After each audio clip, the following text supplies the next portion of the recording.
రాష్ట్రంలో వ్యవస్థలు పుట్టిన తర్వాతే చంద్రబాబు పుట్టారు తప్ప ఆయన వ్యవస్థలను పుట్టించలేదని శాసన మండలి విపక్ష నేత బొత్స సత్యనారాయణ ఆగ్రహం వ్యక్తం చేశారు. విజయవాడలో వైఎస్ఆర్సీపీ కార్యాలయంలో మీడియాతో మాట్లాడుతూ కూటమి ప్రభుత్వానికి వ్యవస్థలన్నా చట్టాలన్నా గౌరవం లేదని, రాష్ట్రంలో ఉన్నది ప్రజా ప్రభుత్వమా తాలిబాన్ ప్రభుత్వమా అని నిలదీశారు.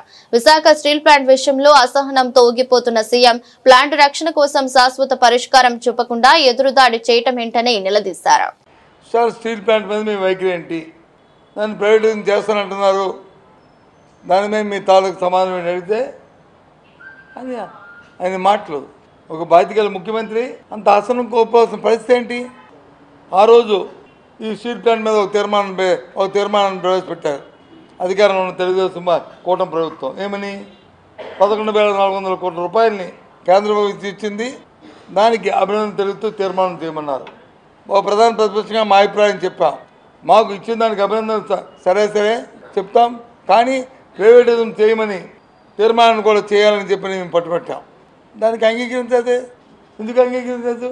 అంతకుముందున్న గత 5 సంవత్సరాల మా ప్రభుత్వం జగన్మోహన్ నాయకత్వంలో మరి శాసనసభలో తీర్మానం చేశాం కదా, ప్రైవేటిజంకి ఎగ్నిస్ట్గా వ్యతిరేకంగా చేయడానికి వీల్లేదు అని చెప్పి.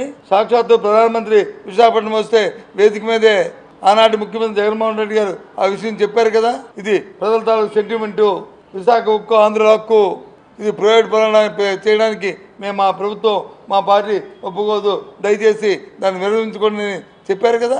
ఎందుకు మీ నోటి నుండి ఆ మాట చెప్పలేకపోతున్నారు? ఎందుకు డొంక తిరుగుడు సమాధానం చెప్తున్నారు? మేము 11,000 కోట్లు ఇచ్చాం కదా, ఆ డెట్ రిలీఫ్ చేయడానికి పనికొస్తుంది కదా. దేనికి చేశారు డెట్ రిలీఫ్?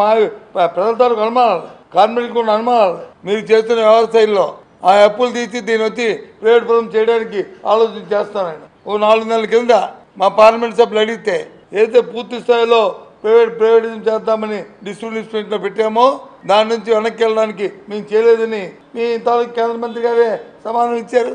ఓ 4 నెలల కింద మా పార్లమెంట్ సభ్యులు అడిగితే ఏదైతే పూర్తి స్థాయిలో ప్రైవేటిజం చేద్దామని డిస్ట్రిబ్యూషన్లో పెట్టామో దాని నుంచి వెనక్కి వెళ్ళడానికి మేము చేయలేదని మీ తాలూకు కేంద్ర మంత్రి గారే సమాధానం ఇచ్చారు. దాన్ని ఆసరాగా ఆ సోదరుడు ఆ పథకాలతో అడిగి ఉండొచ్చు.